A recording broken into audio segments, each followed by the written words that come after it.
Hello and welcome back to Management 101. I'm your host, Max Weniger.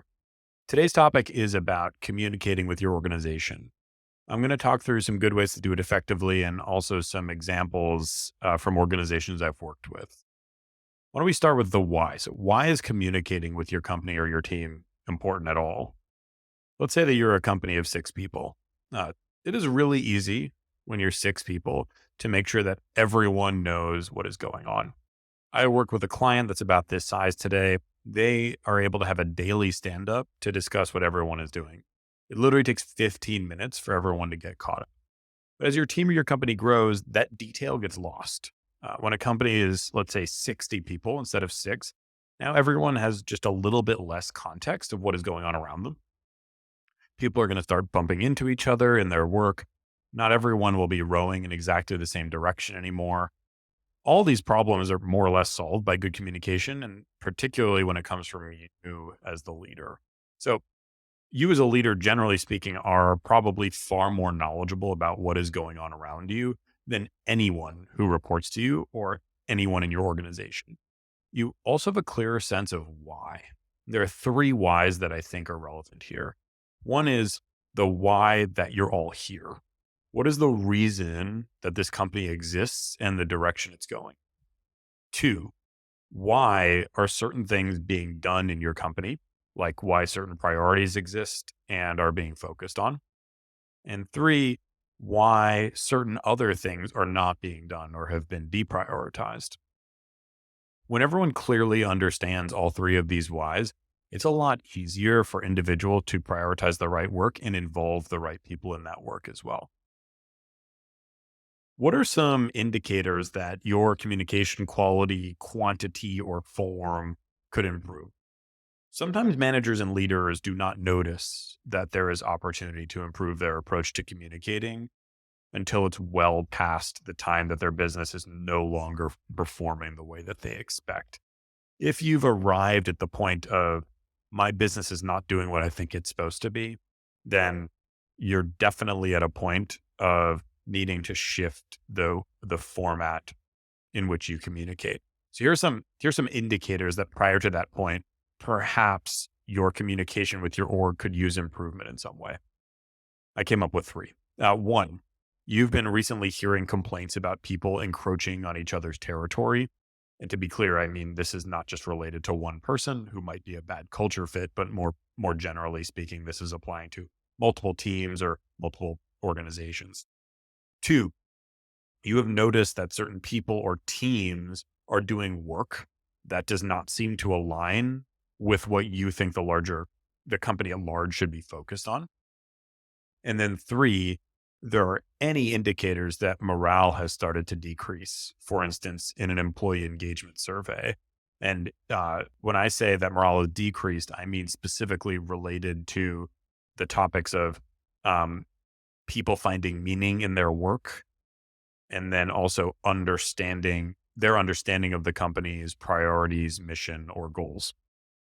I'm going to go into each of these in a little bit of depth so you can get a sense of the context I'm talking about.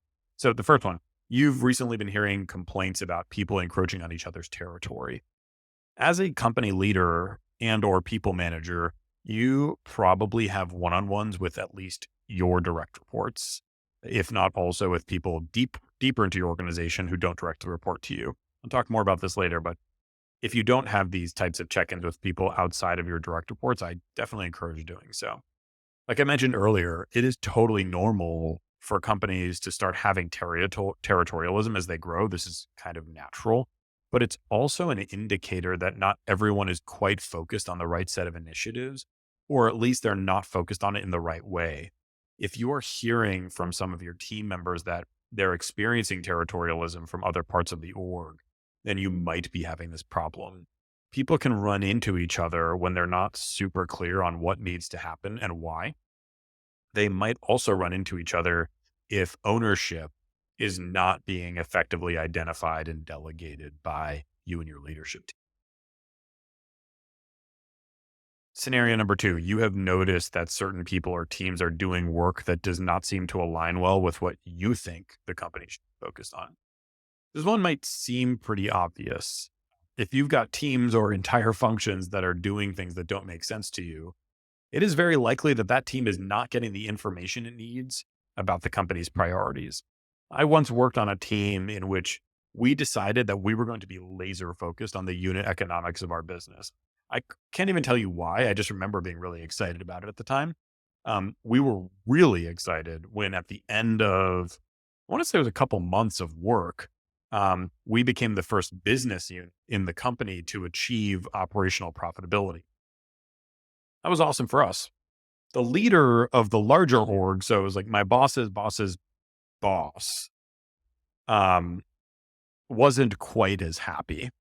She wanted all teams focused on business growth and was very happy to sacrifice short-term profitability in order to achieve that.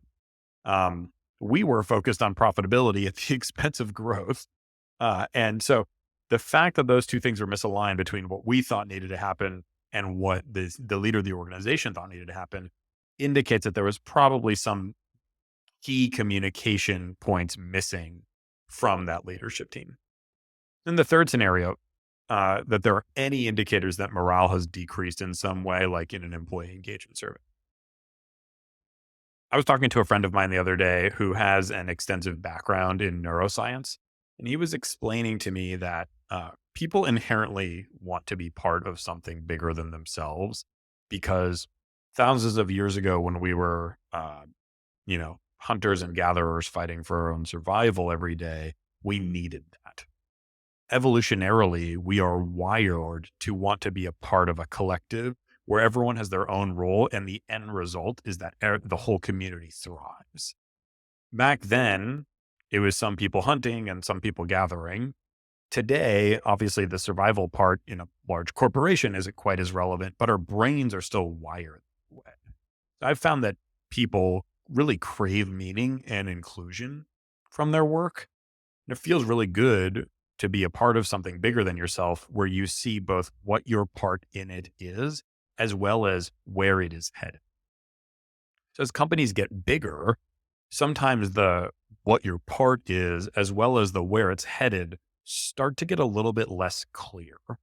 In the absence of leaders stepping up their communication to ensure that people continue to understand these things, people can get disengaged. As a leader, it might seem obvious to you exactly where the company is headed. And you certainly know, of course, what everyone's part is in making that happen. But what you may not realize is that over time, your employees will naturally stop understanding that as well. Do not assume that just because you maintain a clear vision and knowledge around how the company is supposed to operate, that so does everyone else. As you grow, everyone's going to get a little bit less context over time about what's going on in the company and what's supposed to be happening.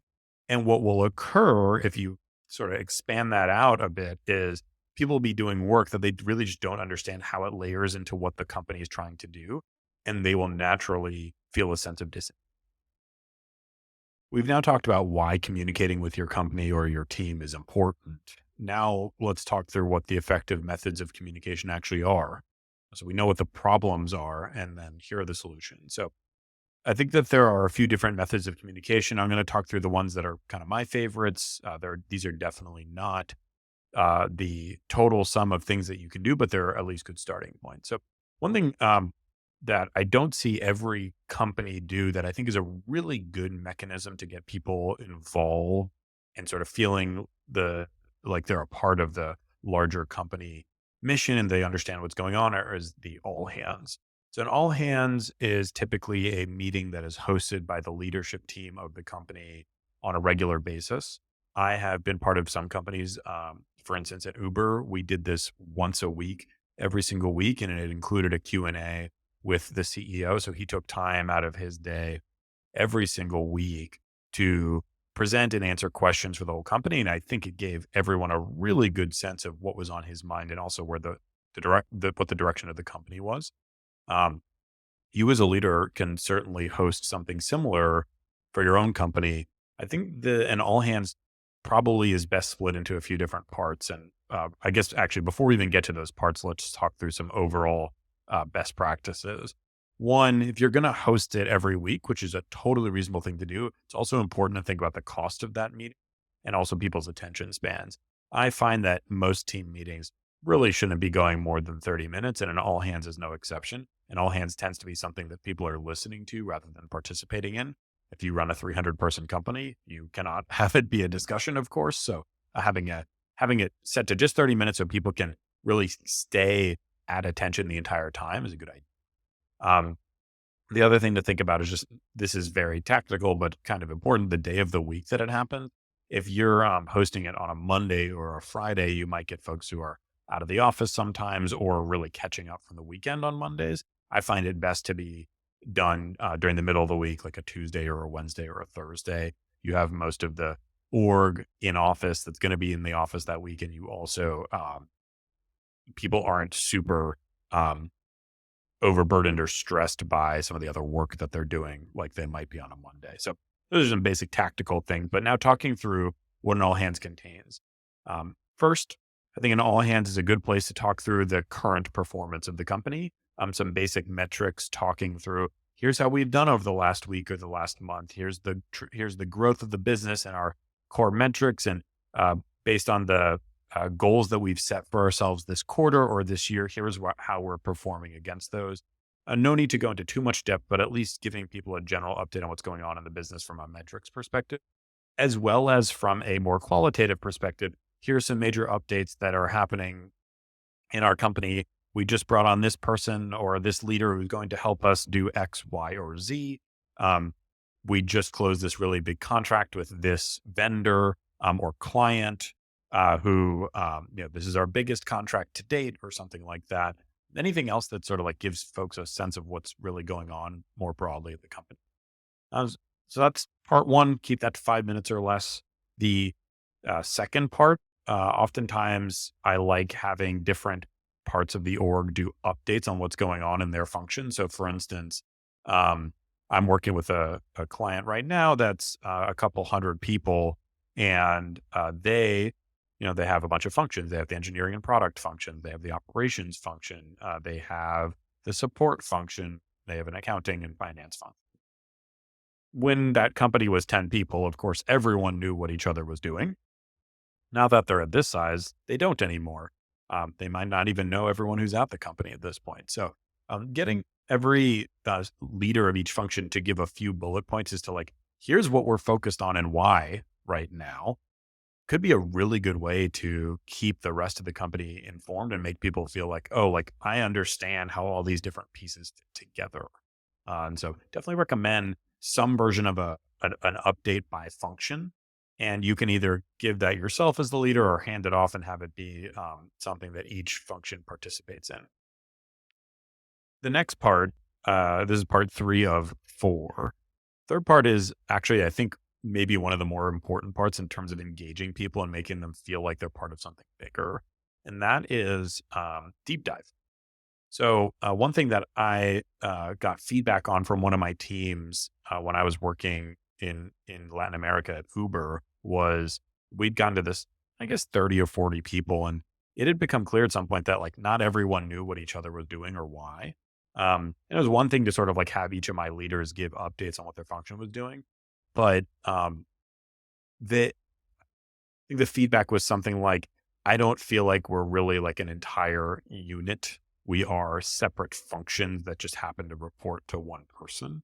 And so we came up with the idea, and this was an idea that I came up with alongside the leaders of my team to try doing a project deep dive where we would have one person from within the team come up and present what they were doing or like a retrospective on something that they had done and basically go into like a lot more detail than most people normally got to see on the nuts and bolts of how a project went. So there was one example where someone on the team had worked on centralizing all of the safety screenings that we were doing on drivers in the various countries that we were operating in. And it was a very large project that involved a lot of different vendors, all kinds of documentation, you name it. And to centralize all of that under one roof was a really big undertaking for this person. what we realized was it's very possible that none of the rest of the team even knew this person was working on it, let alone what it took to do that. And so we had this person come up and present sort of like, here was the problem I was trying to solve and why. They presented the steps that they went through, including even like screenshots or walkthroughs of some of the tooling that they'd set up for drivers to um, give us information that we could then use for their safety screening. Um, Showed us how some of these like more automated vendors worked that we were previously doing manual work, and now we were using this really cool automated vendor where we just kind of like uploaded a list every day, or happened in some automagic fashion that it wasn't happening before. Um, and then talk through after that the results of that project. And maybe the whole thing took 10 minutes, but people were fascinated. The whole team was really interested in the nuts and bolts of this project. And it was really cool to see people kind of light up and be like, oh, wow, this is work that my team was doing. And this was really impactful. And I completely understand why we were doing it. And now I see how much better off we are because of it. So that deep dive, one, certainly served the purpose of making people feel better connected to the company. Two, it helped that person get, I guess, recognition for the work that they were doing. And I think both of those things were really great uses of time. And we also, towards the end um, of that presentation, I remember people starting to raise their hand and ask questions and also present ideas like, hey, we were doing something that sounds kind of like that project in our area. We had a couple really interesting learnings, or I would love to learn from you how you went about doing this specific thing. Maybe we could talk after. And suddenly these connections between teams in my org were forming in ways that would have literally required my own action independently, and now were happening very naturally because this person had simply presented their project. A really good team building activity and really help people feel like part of something larger. And the last part, I think, is almost equally as critical, which is the Q&A part. And this is where people can ask questions, and I think probably anonymously would be my recommendation of the senior leadership team of the company or of you as the CEO.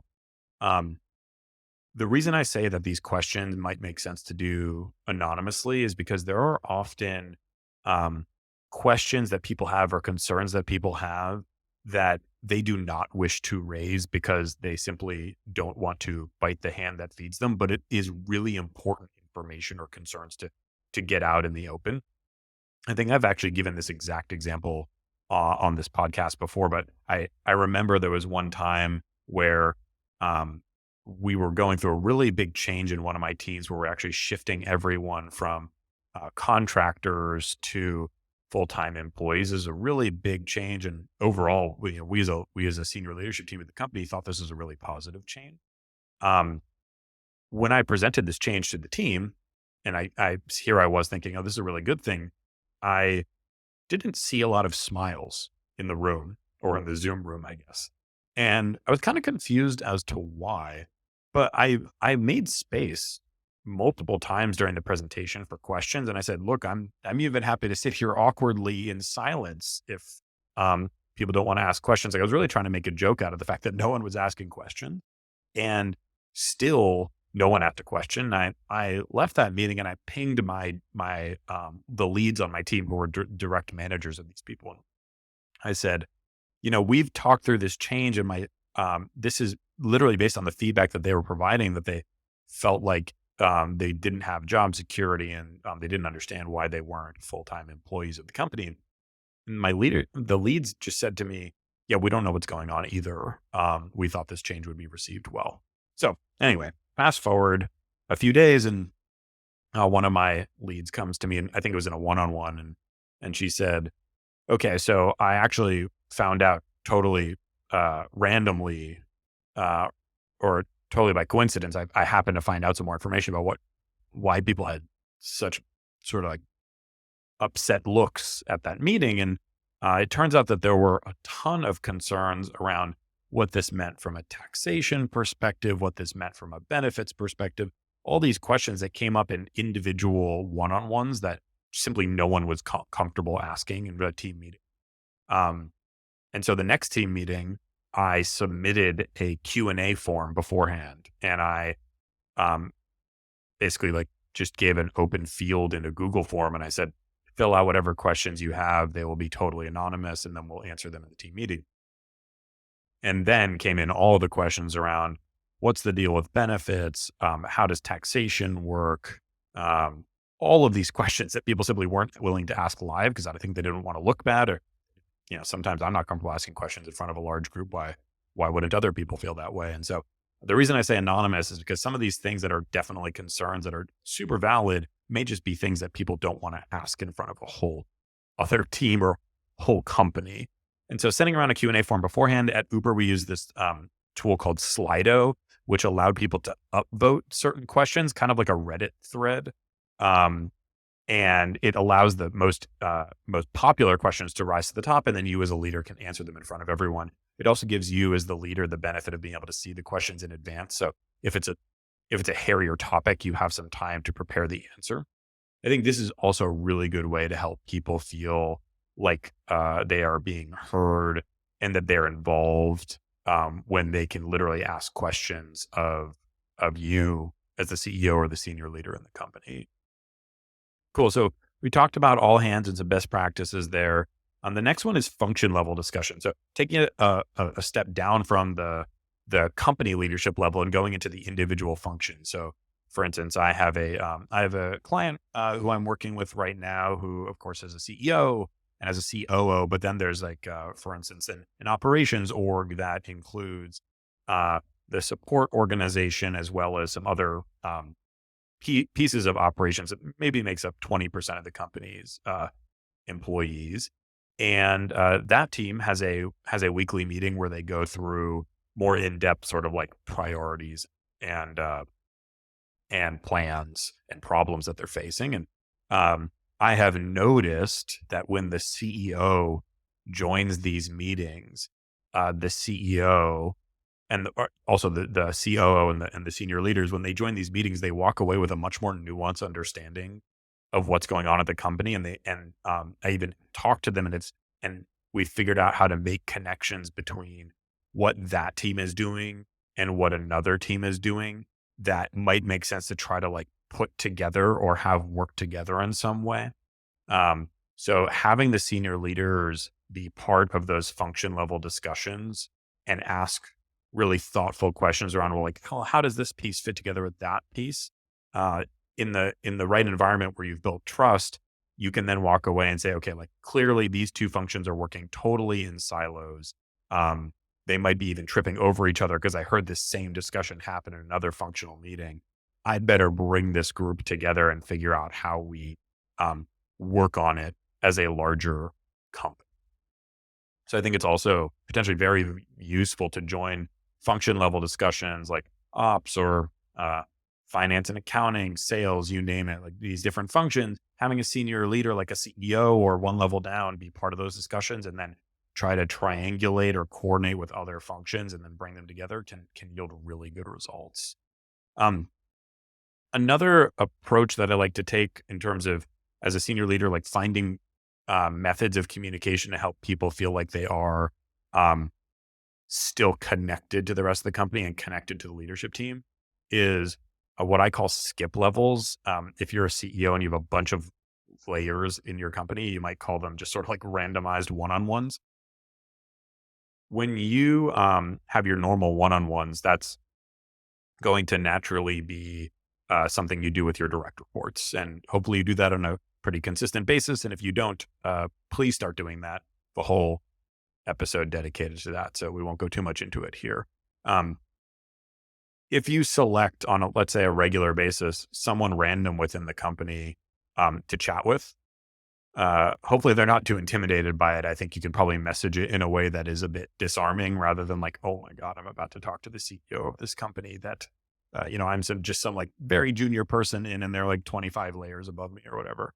Um, you know, Setting up some time with them just for 30 minutes or an hour, make it really casual. It could be a coffee talk, lunch chat, whatever, and just pick their brain. Um, Ask them like, why did they join the company? What, what do they like doing here? Like, what's the reason that they're still here? What are the things that keep them up there at night about their job? What are the things that they don't like about the company? What would they want to change? All these questions sort of like, if you really build trust with someone and demonstrate that you're there to really learn and listen and not, I think it's really important to not get defensive and not get accusatory, like, oh, like this is a you problem, or, well, here's the reason that it is this way. Like, avoid that kind of language and really just listen and say, oh, yeah, like that does sound like a big problem. I definitely want to understand that more. Can you tell me more about why that's happening? If you can set up that type of interaction and really get that information from these random individuals from within the organization, I can guarantee you that that is information that, one, is going to be really useful, and two, you would never have gotten any other way. Because the likelihood that information or concerns or ideas trickles up from the very bottom layer of the org through multiple managers all the way to you as the senior leader, um, is almost zero. It's going to be filtered in some way. There are going to be a lot of people in between who either play the game of telephone and that information kind of gets warped in some way, or maybe someone along the way doesn't feel that that information is very important, or maybe it makes them look bad in some way. And basically the information doesn't end up getting to you.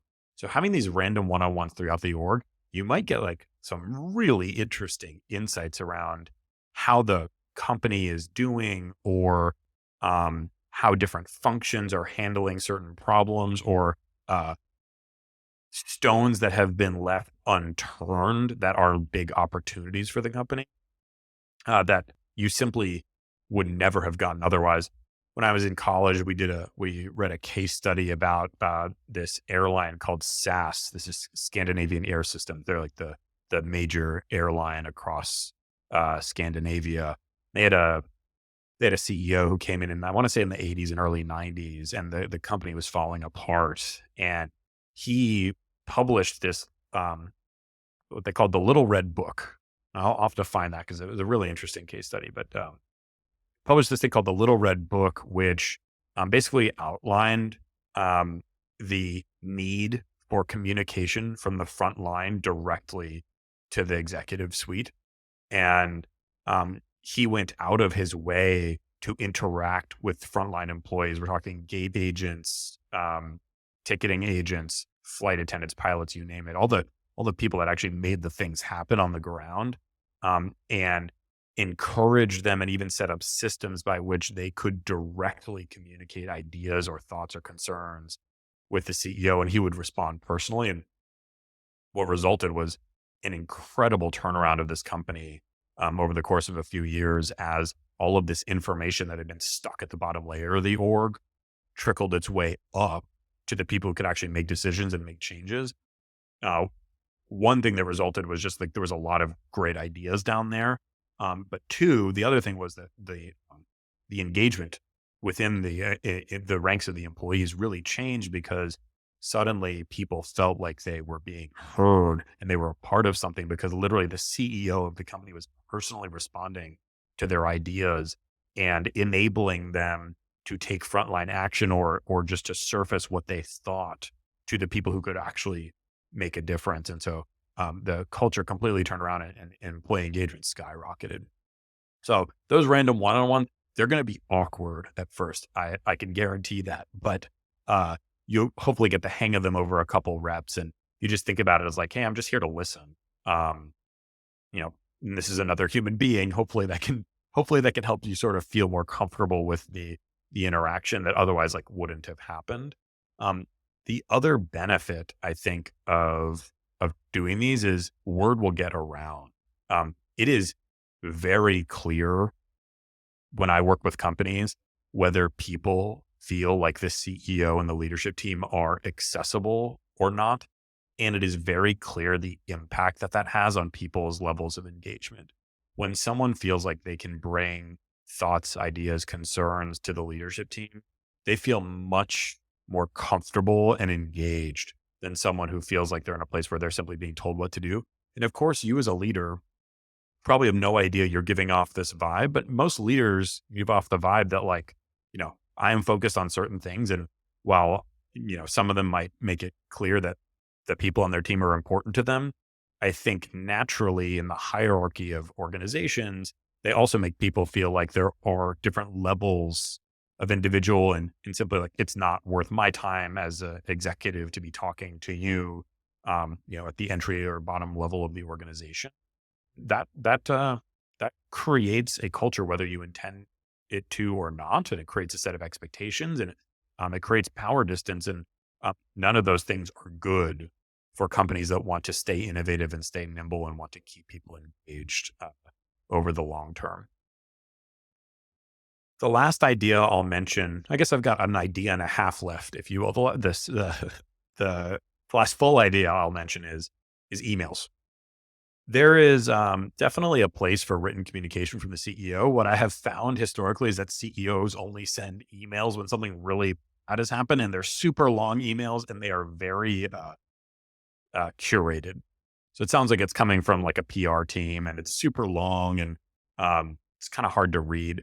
If you, as a CEO or a COO or a leader in your organization, just want to send ad hoc or even like, weekly or monthly emails just saying, hey, here's what's on my mind right now. Here's some really big wins that I've heard about. Here are the challenges I really want to figure out as an organization. You're going to help people feel like they are a part of something. You're going to help people feel like they understand what's going on at the company. And you're really going to create levels of engagement that you wouldn't have had otherwise.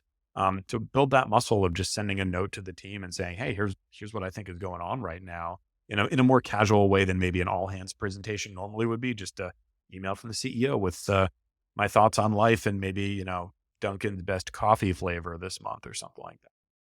And the last kind of like half idea I'll mention is one of the other ways that I find is an effective method of communication is when you insert yourself into areas where there are currently problems. So I'm just thinking of an example with one of my clients recently. You had this like product org and you had this ops org that were both having challenges. They were basically both focused on solving the exact same problem, and all of the like coordination that had to happen to make those two teams work together was going through the CEO and the leadership team, but never in one room. So you had this one function that was kind of like operating as a silo. I think it was product, let's say. And they were trying to solve a bunch of problems, and they would say, hey, we need ops' help. So they'd go to the CEO, and the CEO would then trickle that back down to ops and say, hey, can you figure out how to connect these dots or how to coordinate? And then ops would say, hey, we're trying to solve this problem. We need products help. And they'd go to the CEO, and the CEO would tell product, hey, can you figure this out? That should have been a really good indication that some sort of more formal coordination was needed.